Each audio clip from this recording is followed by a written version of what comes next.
ஈரானை பொறுத்தவரையில் சரண்டரா சண்டையா என்கிற இடத்துல அவர்கள் சண்டைக்கு முடிவெடுத்து விட்டார்கள் என்பது ரொம்ப தெளிவான விவகாரமாக மாறி இருக்கிறது. சண்டைக்கு அவங்க தயாராகிட்டாங்க, அதுக்குரிய எல்லா ஏற்பாடுகளையும் பண்ணிட்டாங்க. சரண்டர் ஆகிறது இல்லைங்கிறத திட்ட தெளிவாக முடிவெடுத்துட்டாங்கிறத எல்லா நடவடிக்கைகளும் நமக்கு காட்டிக் கொண்டிருக்கக்கூடிய சூழலில் தான் ஆயத்துல்லா அலி ஹாமனி அவர்களையும் அவருடைய மகன், அவருடைய வாரிசாக இருக்கிற மகனையும் கொள்வதுதான் அடுத்த திட்டமாக அமெரிக்கா பரிசீலிக்கிறது என்கிற தகவல்களை இன்றைக்கு அமெரிக்காவுடைய செய்தி வலைதளமாக இருக்கக்கூடிய ஆக்சியோஸ் வெளியிட்டிருப்பதை அரபுலக செய்திகள் பலவும் எடுத்து சொல்லி இருக்கின்றன. குறிப்பாக அன்பிற்கினிய சகோதர சகோதரிகளை நம் அனைவர் மீதும் ஏக இறைவனுடைய அமைதியும் கருணையும் உண்டாகட்டுமாக என்கிற உயரிய பிரார்த்தனைகளோடு பாலஸ்தீனத்தின் மீதான இஸ்ரேலிய ஆக்கிரமிப்பு இராணுவத்தினுடைய 2 ஆண்டுகள் தொடர்ந்த யுத்தம் தற்போது யுத்த நிறுத்தமாக மாற்றப்பட்டு இன்றோடு 135வது நாளிலே நாம் நின்று கொண்டிருக்கக்கூடிய இந்த தருணத்தில் பாலஸ்தீனத்திற்கான பீஸ் கவுன்சில் அமைதி வாரியம் என்றொன்றை அமெரிக்க அதிபர் டொனால்ட் ட்ரம்ப் நியமித்திருக்கிறார். அதற்கான அடுத்த கட்ட பணிகளை முன்னெடுக்கப் போகிறோம் என்று சொல்லிக் கொண்டிருக்கிறார். ஆனால் இதுவரைக்கும் பாலஸ்தீன பீஸ் கவுன்சிலுடைய முதல் திட்டமாக இருக்கிற ரஃபா பார்டரை முழுமையாக திறப்பது கூட நடைமுறைக்கு வரவில்லை. ரஃபா பார்டரை திறக்கப்படும் சொன்னாங்க, பிறகு திறந்ததாக சொன்னாங்க. ஆனால் ரஃபா பார்டரில் இருந்து ஒவ்வொரு நாளும் குறைந்தது ஒப்பந்த பிரகாரம் 600 கண்டெய்னர்களில் உணவு, தண்ணீர், மருந்துகள், பெட்ரோல் உள்ளிட்டவைகள் வரணும். ஆனால் எதுவுமே வராமல் 120க்கு குறைவான கண்டெய்னர்கள் தான் ஒவ்வொரு நாளும் அனுமதிக்கப்படுகிறது. எனவே அமைதி வாரியத்தினால் நடைபெற வேண்டிய மிக முக்கியமான காரியம் கூட இன்னும் நடைபெறவில்லை என்பதுதான் இங்கே நம்ம பார்க்கக்கூடிய கவலையான நிகழ்வாக இருக்கிறது. இந்த தருணத்தில் அதற்கு அடுத்ததாக காசாவினுடைய உள்நாட்டு படைப்பிரிவை பொறுத்தவரையில் உள்நாட்டில் இருக்கக்கூடிய போலீஸ் படைக்கு நீங்கள் தாராளமாக பயிற்சி கொடுக்கலாம். ஆனால் பாதுகாப்பு எங்கள் கையில் தான் இருக்கும். நீங்கள் உள்நாட்டு பாதுகாப்பை பார்த்துக்கிறணும். இஸ்ரேல் உள்ள நுழைவாங்களாக இருந்து அதை நீங்கள் தடுக்காத பட்சத்தில் கண்டிப்பாக நாங்கள் அதற்கு பதிலடி கொடுப்போம் என்கிற விவகாரங்களை தொடர்ந்து பாலஸ்தீன விடுதலை அமைப்பு சொல்வது மட்டுமில்லாமல் நாங்கள் ஆயுதங்களை கீழே வைக்க மாட்டோம் என்பதில் மிக தெளிவாக இருக்கிறார்கள். இப்படியான சூழலில் தான் காசாவில் ஆரம்பித்த இந்த தீப்பரவல் தற்போது மத்திய கிழக்கு முழுவதுமே ஒரு பதட்டமான சூழலை உண்டாக்கி இருக்கிறது. ஈரான் அமெரிக்காவுக்கு இடையில் எந்த நேரத்திலும் சண்டை மோதல் ஏற்படலாம் என்பது திடமான ஒன்றாக மாறி இருக்குது. இன்னும் சொல்ல போனால் ஈரானை பொறுத்தவரையில் சரண்டரா சண்டையா என்கிற இடத்துல அவர்கள் சண்டைக்கு முடிவெடுத்து விட்டார்கள் என்பது ரொம்ப தெளிவான விவகாரமாக மாறி இருக்கிறது. சண்டைக்கு அவங்க தயாராகிட்டாங்க, அதுக்குரிய எல்லா ஏற்பாடுகளையும் பண்ணிட்டாங்க. சரண்டர் ஆகிறது இல்லைங்கிறத திட்ட தெளிவாக முடிவெடுத்துட்டாங்கிறத எல்லா நடவடிக்கைகளும் நமக்கு காட்டிக் கொண்டிருக்கக்கூடிய சூழலில் தான் கத்தரில் அமெரிக்காவுடைய இராணுவ தளம் இருக்கிறது. கிட்டத்தட்ட 10,000 பேர் அங்கே இருக்கிறாங்க, அமெரிக்கன் ஃபோர்ஸஸ். அதுதான் மத்திய கிழக்கில் இருக்கக்கூடிய அமெரிக்காவுடைய மிக பிரம்மாண்டமான இராணுவ தளமாக இருக்கிற அந்த தளத்தில் இருந்து நிறைய பணியாளர்கள் வெளியேற்றப்பட்டு கொண்டே இருக்கிறார்கள் என்று சொல்லி இன்றைக்கு கத்தருடைய உள்நாட்டு அலுவல்கள் அமைச்சு தகவல் வெளியிட்டிருக்கிறது. காரணம் என்னன்னா, ஈரானுக்கும் அமெரிக்காவுக்கும் இடையில் சண்டை ஏற்பட்டால் முதல் அட்டாக் கத்தருடைய போர்ட்டாகத்தான் இருக்கும். அது ஏற்கனவே ஈரான் தாக்கி இருக்கிறது. எனவே 2வது முறையும் அந்த தாக்குதலை தொடரும் என்கிற காரணத்தினால அங்கிருந்து ஆட்கள் வெளியேற்றப்பட்டு கொண்டிருக்கிறார்கள் என்கிற செய்திகள் வெளியாகி இருக்கக்கூடிய சூழலில் தான் 15 நாட்களுக்குள்ளாக ஈரான் ஒரு ஒப்பந்தத்தை எட்ட தவறினால் கெட்ட விஷயங்கள் நடக்கும், அதாவது ஈரான் மேல தாக்குதல்கள் நடத்துவோம் என்று கடந்த வியாழக்கிழமை அமெரிக்க அதிபர் டொனால்ட் ட்ரம்ப் வெளிப்படையாகவே அவருடைய ஏர்ஃபோர்ஸ் 1 அவருடைய விமானத்தில் நின்று பத்திரிகையாளர்களுக்கு பேசிய காட்சிகளை நம்ம சொல்லியிருந்தோம், அந்த செய்திகளை. அதற்கு இன்றைக்கு ஈரானுடைய அதிபர் மசூத் பெஸக்ஷியன் வெளிப்படையாகவே காட்டமான பதிலடியை கொடுத்திருக்கிறார். அணுசக்தி பேச்சுவார்த்தைகள் தொடர்பாக அமெரிக்கா தொடர்ந்து எங்களுக்கு அழுத்தம் தருகிறது, இந்த அழுத்தங்களுக்கெல்லாம் நாங்கள் அடிபணிய போவதில்லை. குறிப்பாக எங்கள் மீது தாக்குதல் நடத்தப்பட்டால் அதற்கு உச்சகட்ட பதிலடியை நாங்கள் கொடுப்போம் என்று இன்றைக்கு மசூத் பெஸக்ஷியனே வெளிப்படையாக பேசியிருக்கக்கூடிய நிலையை நம்ம அவதானிக்க முடிகிறது. ஏன்னா ஈரான் தன்னுடைய அணுசக்தி திட்டத்தை இராணுவ தாக்குதல்களால் முறியடிக்க முடியாது என்பதில் மிக உறுதியாக இருக்கிறது. இதையெல்லாம் அவங்க எதிர்பார்த்து தானே அதை பண்ணியிருப்பாங்க. 45 ஆண்டுகளாக இந்த வேலையை பண்ணுறான். நம்ம அணு ஆயுதத்தை நோக்கி போய்கிட்டு இருக்கிறோம், யுரேனியத்தை செறிவூட்டிக்கிட்டு இருக்கிறோம். திடீரென அமெரிக்கா வந்து தாக்குதல் நடத்த போறேன்னு வந்து நிற்கலாம். தாக்குதல் நடத்தினா அவ்வளவு காலம் கட்டி எழுப்பியது நாசமாக போச்சுன்னா என்ன பண்ணுறதுங்கிற நிலையில தான் ஏற்கனவே 12 நாள் வாரில் அமெரிக்கா ஈரான் மேலே தாக்குதல் நடத்தினாலும் ஃபோர்டோ அணுமின் நிலையத்துக்கு தாக்குதல் நடத்தியிருந்தாங்க. அதனால் சேதம் ஏற்பட்டு இருக்கிறது, ஆனால் அணு தயாரிப்பில் எங்களுடைய எரிவூட்டப்பட்ட யுரேனியத்துக்கு எந்த பாதிப்புமே வரலை என்று சொல்லி மிக தெளிவாகவே ஈரான் டிக்ளேர் பண்ணிட்டாங்க. ஏன்னா அந்த அமெரிக்கா போட்ட குண்டு தான் உலகத்திலேயே மிக ஆழமாக போய் தாக்குதல் நடத்தக்கூடிய குண்டு. அந்த குண்டை போட்டு தான் ஃபோர்டோ அணுமின் நிலையத்துக்கும் இஸ்ஃபஹான்லையும் தாக்குதல் நடத்தினாங்க. ஆனால் அந்த குண்டு கூட 60 அடி ஆழத்துக்கு தான் போய் தாக்குதல் நடத்தும் என்று சொல்லப்படுகிறது.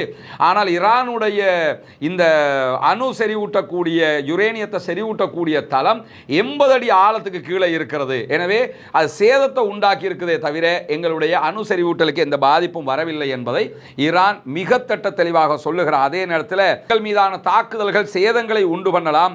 ஈரானிய விஞ்ஞானிகளால் உருவாக்கப்பட்ட தொழில்நுட்பம் அல்லது அறிவை ஒரு காலம் அளிக்க முடியாது அப்படின்ட்டாங்க. ஏன்னா இந்த அணு தயாரிக்கிற விவகாரத்தை பொறுத்தவரையில் இந்த நாலேஜை ஒரு நாடு இன்னொரு நாட்டுக்கு கொடுக்காது. அது சட்டவிரோதமாக வச்சிருக்கிறாங்க. பாகிஸ்தான் தனியாக தயாரித்தாங்க, இந்தியா தனியாக தயாரித்தாங்க, நார்த் கொரியா தனியாக தயாரித்தாங்க. எல்லோருமே அவங்க விஞ்ஞானிகள் கஷ்டப்பட்டு தான் அதை கண்டுபிடிச்சி தயாரிக்கிற நிலை இருக்கிறது. அதே மாதிரி ஈரானுடைய அணு விஞ்ஞானிகளுடைய அறிவை கொண்டு அல்லாஹ்வோட உதவியால் அவங்க கண்டுபிடிச்ச ஒரு விஷயமாக இது இருக்குது.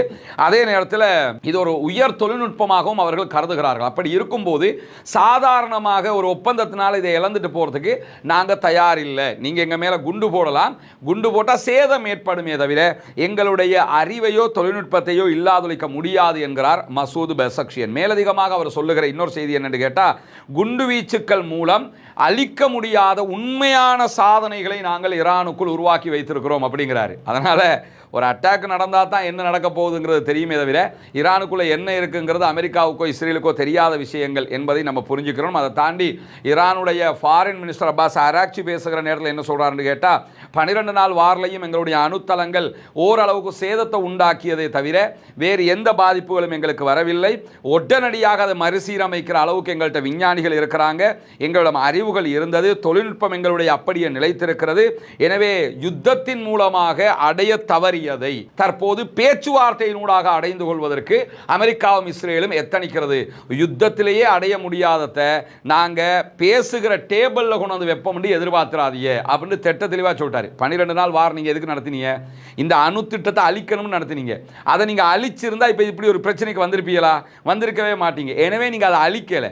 இப்போ பேச்சுவார்த்தை வந்து அதை அழிக்கிறதுக்கு அதை தந்துருங்க, வெளியே கொண்டு போயிடுவோம்னு சொன்னால் யுத்தத்தில் நாங்கள் சரண்டர் ஆகாதவங்க, பேச்சுவார்த்தையில் சரண்டர் ஆகவே மாட்டோம். அதை தாண்டி எங்கள் மேலே அட்டாக் பண்ண வந்தீங்கன்னா கண்டிப்பாக பதிலடி பயங்கரமாக இருக்கும் என்று சொல்லி தெளிவாகவே இன்றைக்கு மசூத் பெசக்ஷியன் ஈரானுடைய அதிபரும் அதே போன்று ஈரானுடைய ஃபாரின் மினிஸ்டர் அப்பாஸ் அராக்சியும் சொல்லியிருக்கக்கூடிய சூழல்ல ஈரானுடைய ஆன்மீக ஷியா மத குரு தலைவராக இருக்கக்கூடிய ஆயத்துல்லா அலி ஹாமனி அவர்களையும் அவருடைய மகன், அவருடைய வாரிசாக இருக்கிற மகனையும் கொள்வதுதான் அடுத்த திட்டமாக அமெரிக்கா பரிசீலிக்கிறது என்கிற தகவல்களை இன்றைக்கு அமெரிக்காவினுடைய செய்தி வலைதளமாக இருக்கக்கூடிய ஆக்சியோஸ் வெளியிட்டிருப்பதை அரபுலக செய்திகள் பலவும் எடுத்து சொல்லி இருக்கின்றன. குறிப்பாக ஈரானுடைய அதி உச்ச ஆன்மீக தலைவராக செயல்படுகிற ஆயத்துல்லா அலி ஹாமனி அவங்களை குறிவைத்து அழிச்சிட்டா அந்த ஸ்ட்ரக்சரை உடைச்சிடலாம். ஸ்ட்ரக்சரை உடைச்சிட்டாலே ஈரானை கண்ட்ரோலுக்குள்ள கொண்டு வரலாம்.